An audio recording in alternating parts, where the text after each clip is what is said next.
My sister is 3 years younger than me, and I am a 25-year-old woman. My sister, 22, is 6 months along in her pregnancy.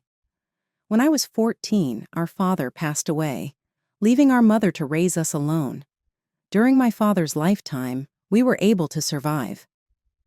Seeing that my mother obviously preferred my sister, my father made an effort to make amends by standing by me, just as my sister was important to my mother. My father had a special place for me. The equilibrium in our family was further upset after my father's death. Despite having grandparents, they did not reside with us and did not play a significant role in our day-to-day activities. We also had little relationship with my father's side of the family because his parents had already died when he was a young boy. Although they never lived with us, my maternal grandparents frequently came to visit and we spent time together. My mother made it very evident to her parents that she only wanted to live with her kids. She was opposed to living with them, but she didn't mind occasional visits.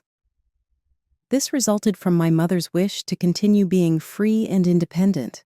She was still dependent on her parents for financial support, though, so she couldn't say that she was fully independent. After giving birth to us, my mother quit her job because my father was a wealthy veterinarian. After my father's death, my mother got a sales job through my grandfather's connections, and I thought she supported the household on her own. But I recently discovered that she had been receiving financial help from my grandfather all along. It feels contradictory that she rejected living together with them while readily accepting money from them. After my father's death, my mother treated me coldly. I always felt emotionally distanced and isolated, yet I was not allowed to leave the house. Moving in with my grandparents was an option, but I don't think my mother would have permitted it when that thought crossed my mind, and I blamed my mother's attitude. Her affection turned entirely toward my sister. During arguments, when I said I'd live with my grandparents, my mother emotionally manipulated me. Being young at the time, I ended up staying under her control. That period was truly painful. Not only did my mother favor my sister, but my sister was aware of it and often took advantage of the situation. Whenever something went wrong, I was always the one blamed, while my sister escaped any punishment. The treatment we received as siblings was completely different. I think this is why she developed a completely different personality from mine. When I graduated from college and got my first job, I finally felt a weight lifted off my shoulders. I was earning my own income and no longer needed to live with my mother. As soon as I saved enough money, I moved out of my family home. Since then, I've kept my distance from my family and have truly enjoyed the freedom. For the past 2 years, I've been living with Andrew, whom I met during my university days. We started dating a while ago and decided to live together 2 years ago. He was truly my life partner. We got married about 3 weeks ago, but sadly, I lost him just a few days later. He died in a work-related accident. It's still painful to talk about, but it was a completely unexpected tragedy, and I still can't come to terms with it. There is no doubt that he was an irreplaceable presence in my life and my soulmate. Because of that, I can't even imagine living without him. Losing him, just as we decided to walk through life together, feels like my heart is being torn apart. It is truly unbearable pain. My mother has been there for me, visiting my home every day after the funeral, which has been a great help. However, I had no idea that she had something important to ask of me. About a week ago, my mother visited me. After some casual conversation, she brought up the main topic. She asked if my pregnant sister could live in my house now that Andrew is gone. My sister is unmarried but is pregnant with her boyfriend's child. She had been living with my mother, but as the baby's due date approaches, she has started to consider living with her boyfriend. It would be more convenient for them to live together. However, she had already set her eyes on my home and showed no intention of finding a new place. My house is conveniently located near her boyfriend's workplace. The neighborhood has a good reputation, and the mortgage is not prohibitively expensive. To be honest, it's an ideal location for them, and I can understand why my sister likes the house. It seems she had decided this house was perfect from the moment she decided to live with her boyfriend. Although she intended to talk to me about it, she hesitated due to Andrew's death, unsure of the timing. Recently, my mother and sister discussed how Andrew's absence left enough space in the house. They thought that if I was willing, I could allow them to stay with me until I found a new home. That being said, they seemed eager to move in as soon as possible. According to my mother, my sister and her boyfriend assumed I would easily agree to give up the house. Moreover, the way they phrased it made it sound as if letting them move in while I stayed here grieving was somehow a favor to me. The fact that they didn't approach me directly and instead had my mother deliver the request was infuriating. Enough, on top of that, they tried to justify the idea by claiming the house now had extra space since my husband was gone. It was an incredibly insensitive thought, one that no reasonable person would even consider voicing. When my mother brought up the topic, I was dumbfounded. I had believed that she was looking after me out of genuine care and concern, but in that moment, I realized she had been watching over me only to advance this plan. I was deeply angry, but I tried not to show it. Calmly, I asked my mother why my sister and her boyfriend hadn't approached me directly. She replied that they felt my sister was too exhausted from her pregnancy to have a serious conversation with me. She also explained that they understood the request was complicated to bring up. I then asked why they assumed it was natural for me to give up my house. My mother answered that she had simply expected me to agree without questioning it. As I pondered this, my mother added that she and my sister thought it would be emotionally difficult for me to continue living in the house full of memories of Andrew. Hearing this deeply pained me. I felt that my mother's explanation was nothing more than an excuse. In reality, I realized they were simply being self-centered, assuming I would naturally accept their wishes. Even so, I calmly told her I had no intention of accepting that proposal and made it clear that I intended to stay in this house. This house is a precious place for me. I expected some argument, but my mother said nothing and left. I thought they had understood, but I was wrong. The next day, my mother came back, this time with my sister. They said I was still struggling to come to terms with my husband's death. However, my sister insisted that my house was truly the ideal place for her to live with her boyfriend. She claimed that despite being mentally and physically exhausted, she had come all this way to convey this to me. She desperately wanted to move into this house. Then she told me that I didn't have to leave the house. She proposed that we could share it together instead. Without pausing to consider how insensitive they were, they went on about how she was looking forward to enjoying things like playing sports with her boyfriend under the same roof. Additionally, they mentioned their plan to get married after the baby was born, claiming they needed this house and my support. She continued trying to convince me using her pregnancy as a reason, but it was utterly absurd. Despite the fact that I was still grieving the loss of my husband, they seemed completely devoid of any consideration for my feelings. Lacking the energy to argue further, I reiterated that I had no intention of leaving this house anytime soon. I explained that I was still processing my emotions and had many procedures to handle.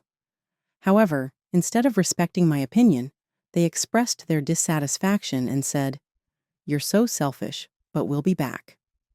Before leaving, I was surprised, but I didn't have the energy to argue, so I left it alone. However, a few days later, my sister and her boyfriend suddenly showed up at my house. They came with large bags in tow, boldly entered, and made themselves at home without permission. They simply said, "We'll be living here starting today." I was stunned. Despite my refusal, they brought their belongings without my consent. Moreover, my sister had made a spare key without my permission and had moved their things in while I was away. When I learned this, I was at a loss for words. They acted as if they were the rightful owners of the house. I pondered calling the police, but I didn't want to have my pregnant sister arrested, so I decided to try another method. I had a lawyer prepare documents that appeared similar to a standard rental agreement, but included ownership transfer clauses. My sister, who was unwell due to her pregnancy, didn't carefully review the contents of the document. She asked, "Is this just our rental agreement, right?" I didn't answer clearly and only nodded vaguely. Without reading the fine print, she and her boyfriend signed the documents. The document contained terms related to a rental agreement, but also included clauses about assuming the mortgage debt and transferring ownership of the property. As a result, they signed a legally binding contract. After that, I packed my belongings and left, allowing them to use the house. This wasn't out of kindness, but because I knew they would continue causing problems until I agreed. It was a measure to avoid further conflict. There were other ways I could have defended the house, but honestly, I didn't have the energy to pursue them. The main reason, however, was that I expected to sell the house within a few months. Since losing Andrew, I had been intending to move to another state, so there was no need for me to stay. I started looking for jobs out of state. I could have revoked the rental agreement and evicted them out of spite, but in the end, I didn't.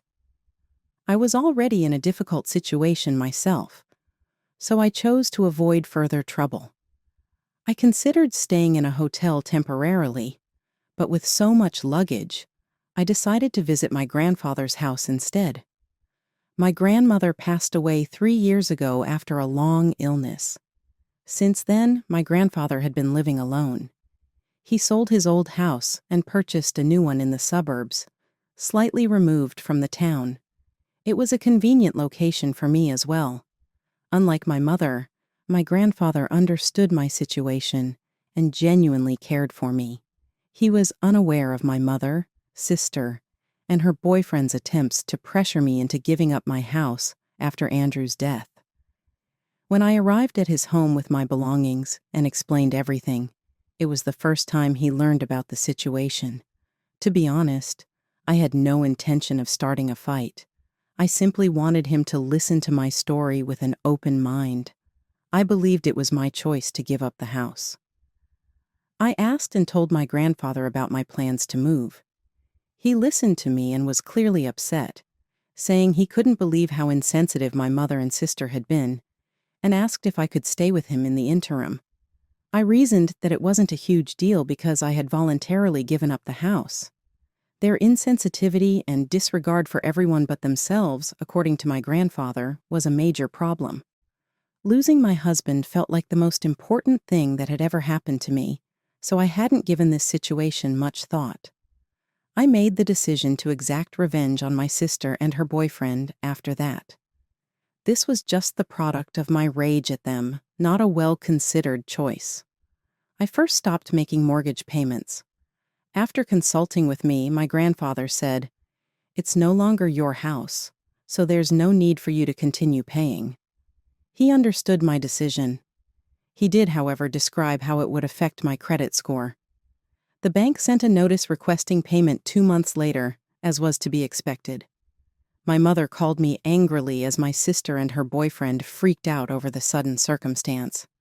She cried out, "How could you do this to your family?" But I was determined. Why should I pay the mortgage for people who are illegally occupying my house? Calmly, I replied. As a result, they were forced to leave the house 3 months later. This incident left an irreparable rift in our family relationships, but I have no regrets. My credit score was indeed affected, but my grandfather offered to help with the down payment for a new house. Andrew would sure be proud of this decision, my grandfather encouraged me. I'm sure he would have wanted me to stand up for my rights. While my sister and mother continue to criticize me, many other relatives understand my position. Through this experience, I've learned that sometimes it's necessary to protect your own rights, even if it means hurting loved ones. Now I live in a new house, cherishing the memories I have of Andrew and moving forward positively. Losing the house was a significant cost, but I feel that preserving my dignity was far more valuable. Moreover, my grandfather felt that it was time to teach them a lesson. The method he chose was to completely cut off financial support to my mother. As a result, it became clear that my mother had not only relied on my grandfather's money to raise us, but was still dependent on him for her living expenses. This was because she couldn't manage to cover her living costs on her own. I explained my mother's situation to my grandfather in detail. Afterward, he said he intended to take responsibility and deal with the matter, but I assumed he would simply talk to her directly. However, shortly after, I received countless messages from my mother and sister, accusing me of being cruel and acting deliberately, so I asked my grandfather directly what he had done. He explained that everything he did was for my mother's benefit. We grew up with the support of our grandparents. My father, knowing he was sick and that he would pass away, left us some money before he died. Our grandparents did everything they could to support us and decided to protect us until we safely turned 18. It was a wise decision. Otherwise, I would have had to take care of my grandparents, and abandoning them would never have been an option. However, my grandfather felt that he had done enough for my mother and that it was time for her to start doing something for herself. My grandfather felt that if he didn't take action, my mother would become even more dependent on him, more assertive, and increasingly callous. His decision was not wrong. In fact, what happened to me afterward proves it. Regarding my grandfather cutting off financial support to my mother and sister, I felt there was no particular problem because I knew my grandfather had supported them for many years. However, my mother began tagging other family members on social media, spreading the idea that I had manipulated my grandfather to turn him against her and my sister, intending to exclude them. None of these claims were based on fact. My grandfather knew I hadn't done anything. This came entirely from his own sense of moral responsibility.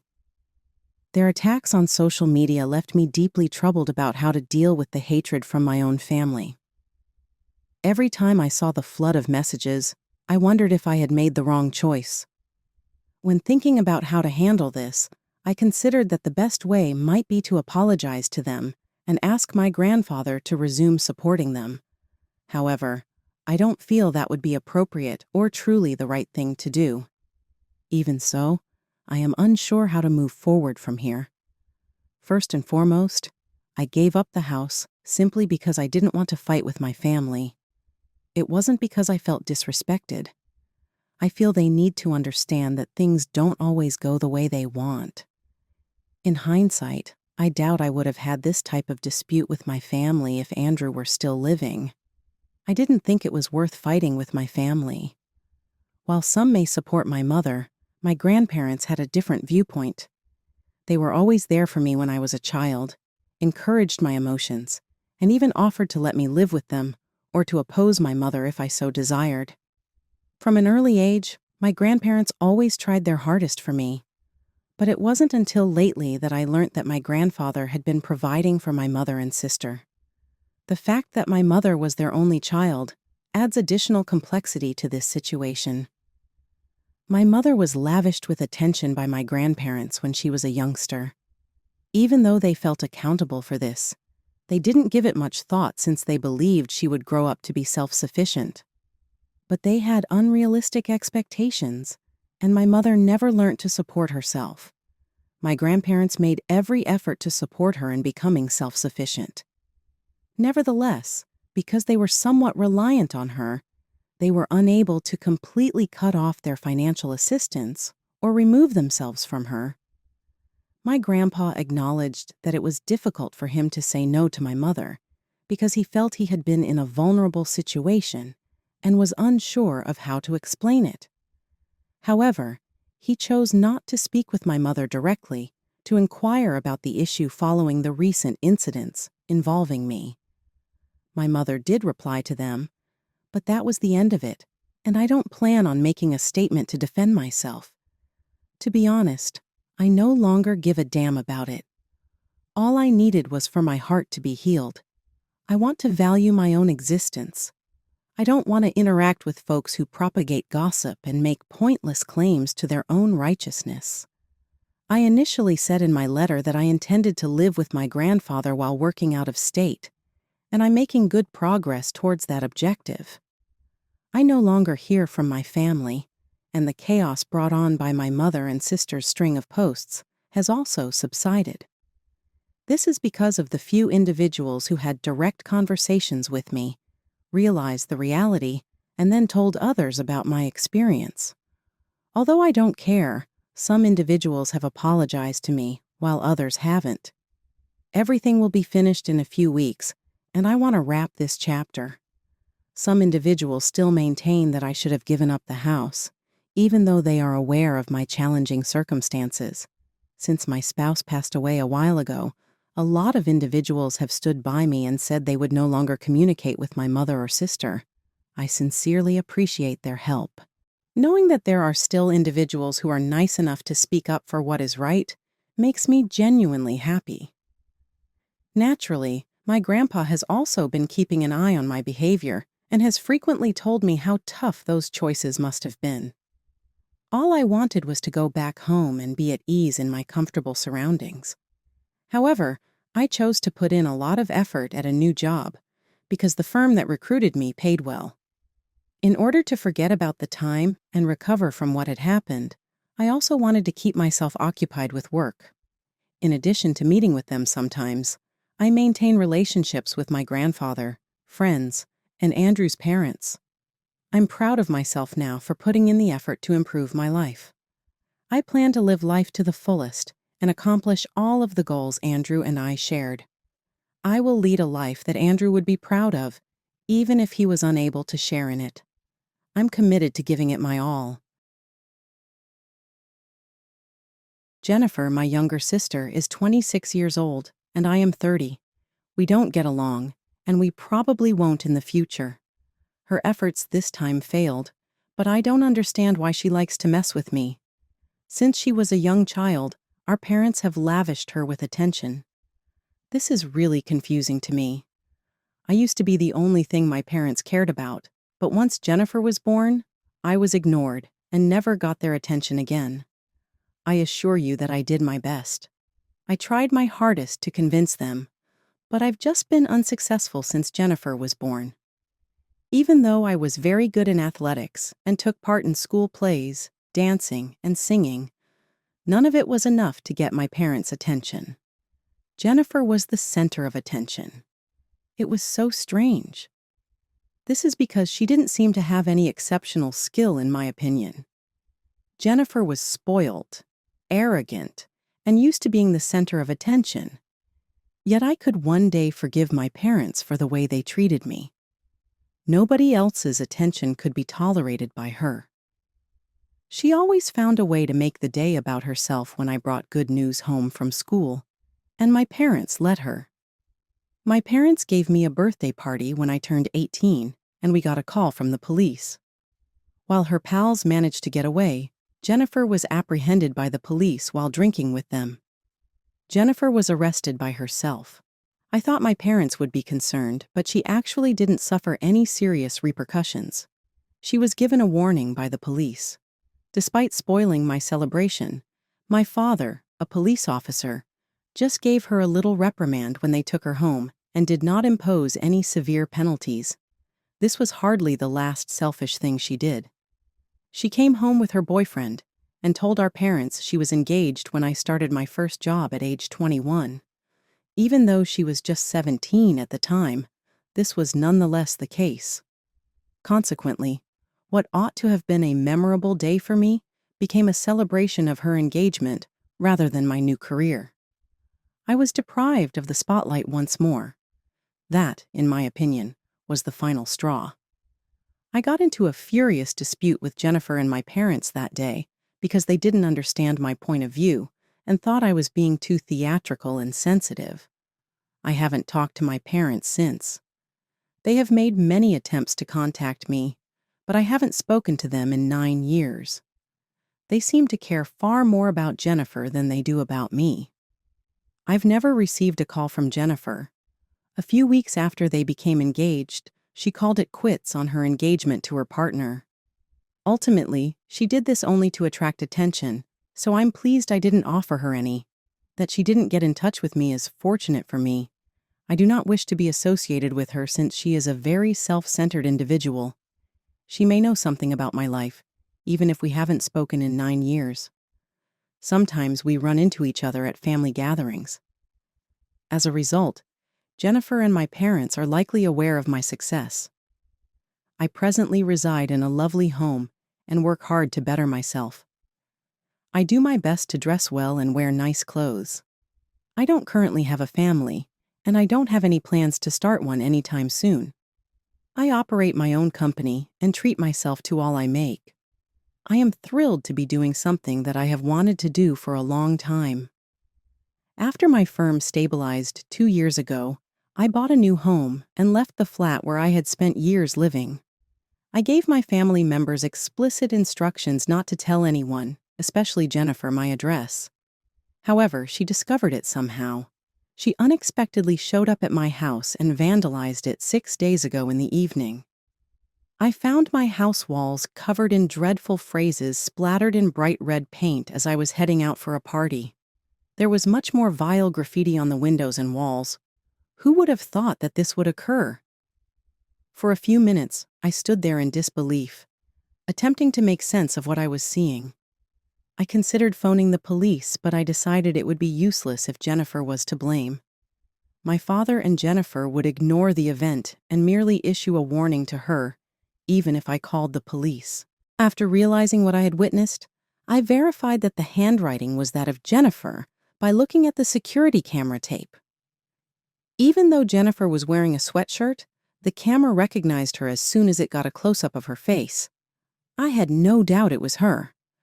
But it was clear that there was no use in contacting the police. My dad would step in, and she would get away with it. This is based on prior experiences, including the events of my 21st birthday, as well as family rumors I've heard about her. My father's connections are frequently used by Jennifer. The cause of her actions is clear. She is not having a good life.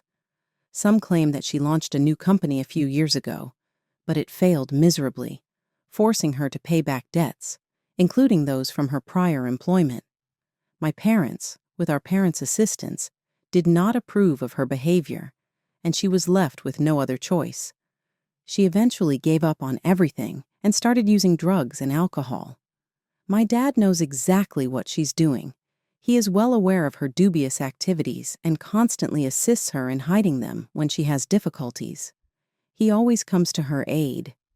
However, it appears that Jennifer has struggled to embrace my accomplishments in recent years. This is particularly true because I was featured on the cover of a local magazine, which caused our family to start talking about it.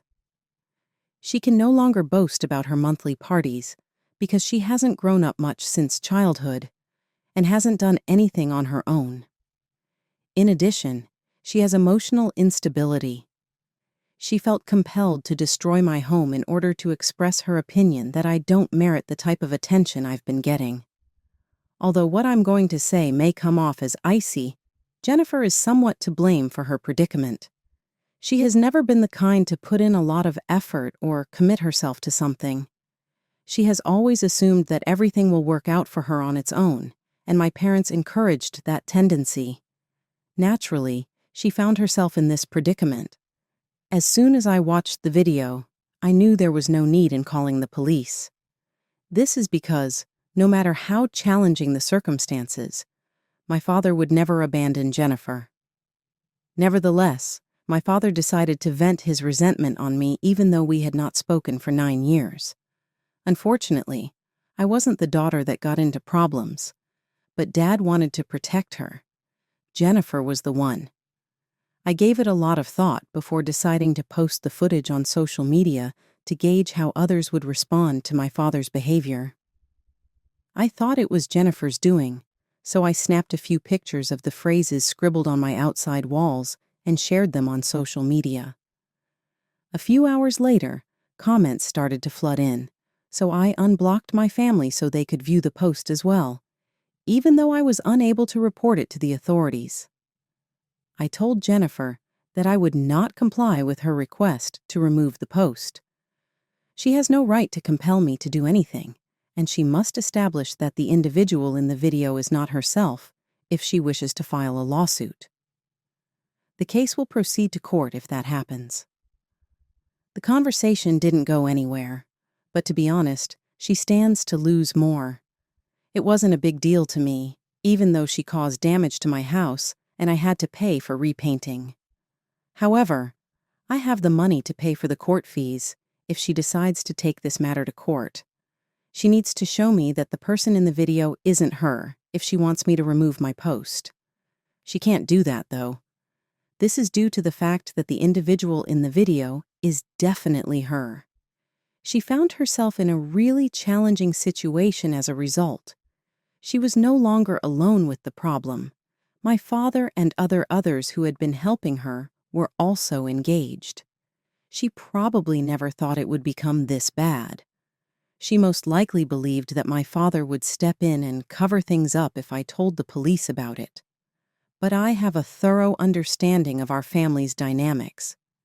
She chose to meddle with the wrong person this time. Because of this, she did not respond to my message, and did not respond for a few days. The message stayed up on the internet, accessible to our friends, family, acquaintances, and even family friends. She got in touch with me once again 2 days ago, saying that she only wanted me to give her a call and that she was willing to cover the expense of repainting.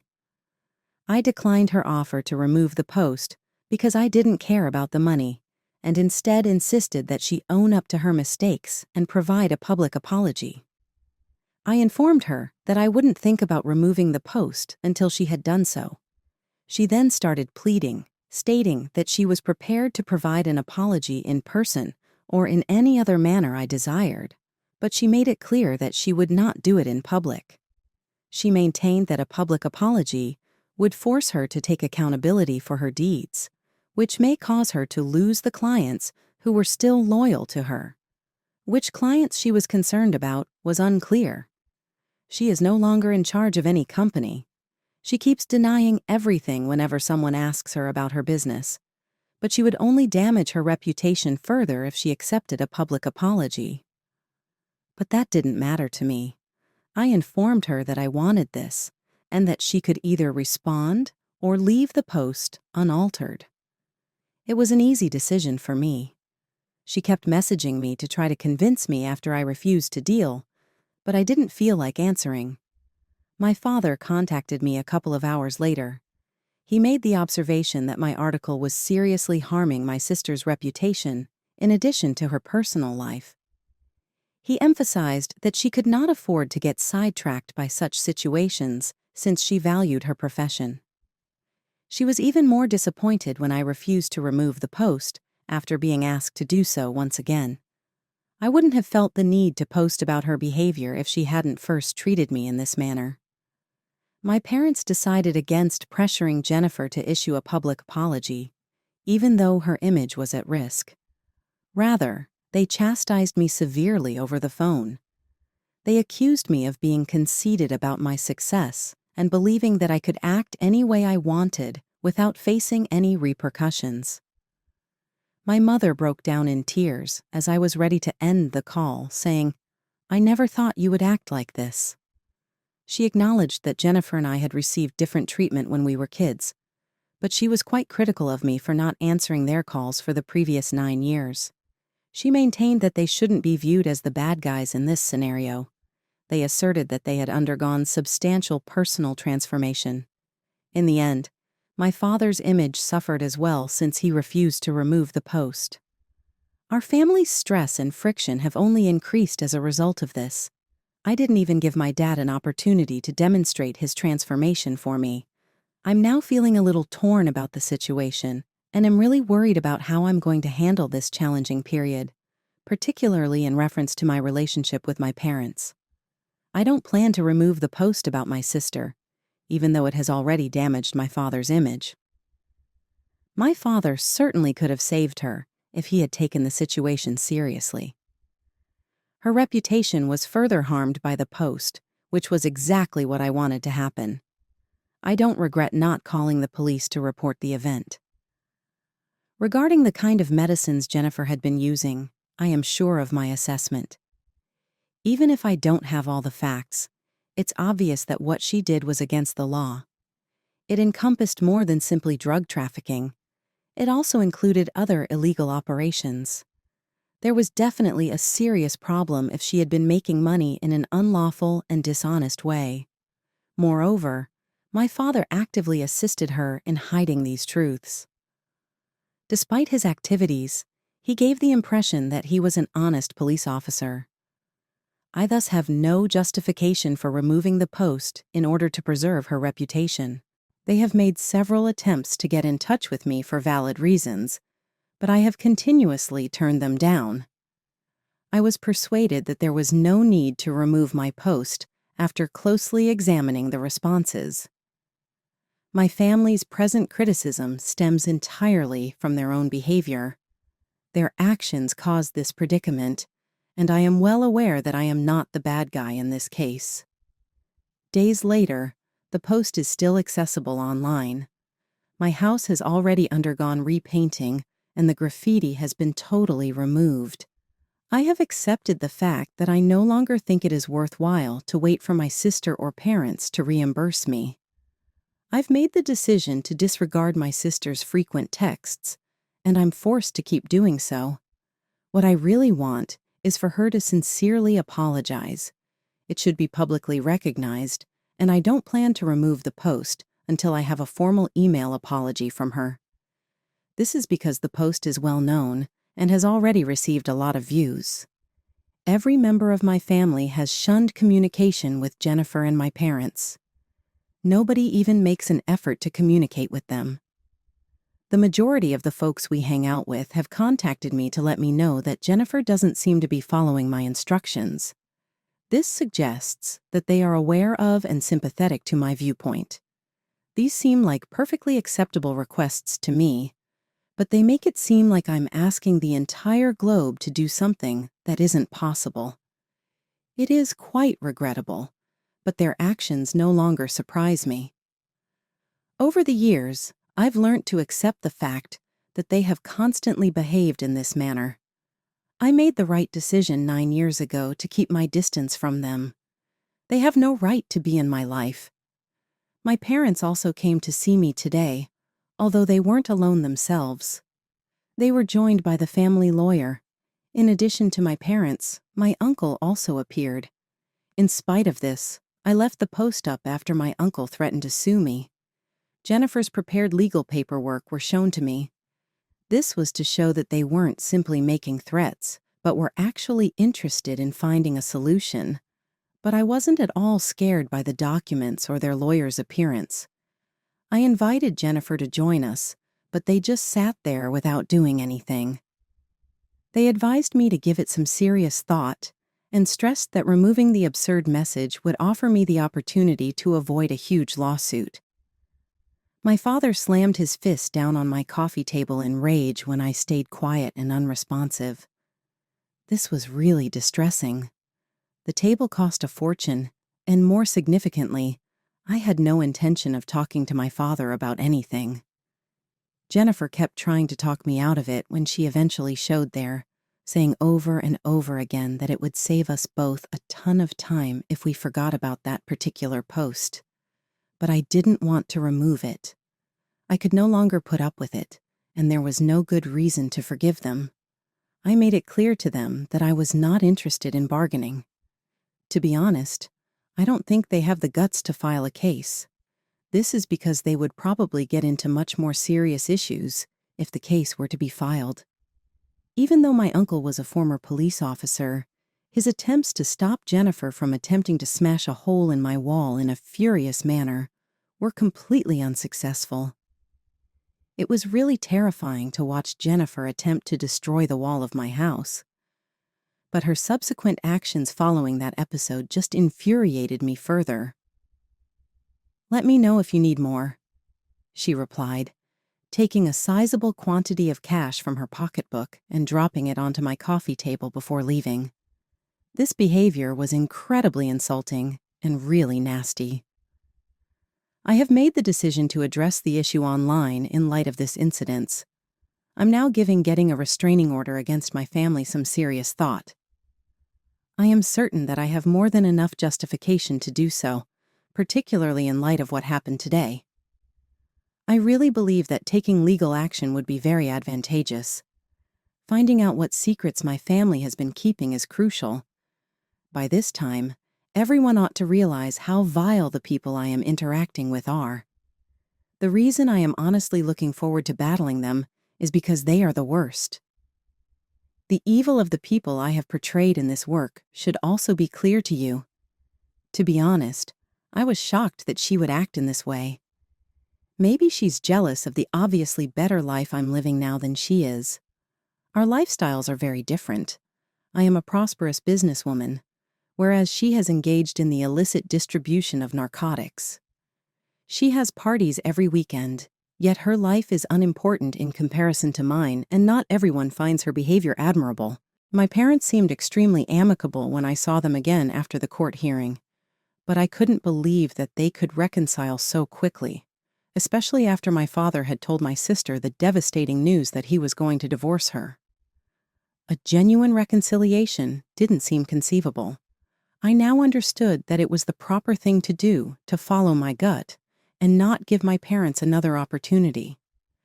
They are genuinely worthless individuals. I'm hoping for a verdict that's against them when it's delivered, and it appears to be going that way right now.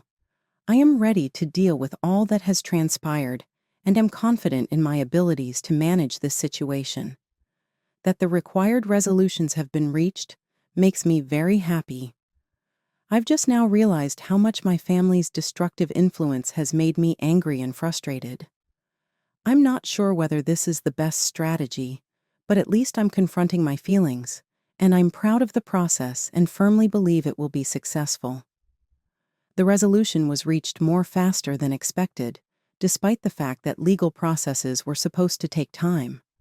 My sister's illicit actions were made public one after another, thanks to security footage and other people's testimonials on social media. She was sentenced to 4 years in jail after being found guilty of both long-term drug distribution and vandalism. My father lost his job after it was discovered that he had covered up misbehavior in the police force. With the help of mental health services, my mother's condition is steadily getting better.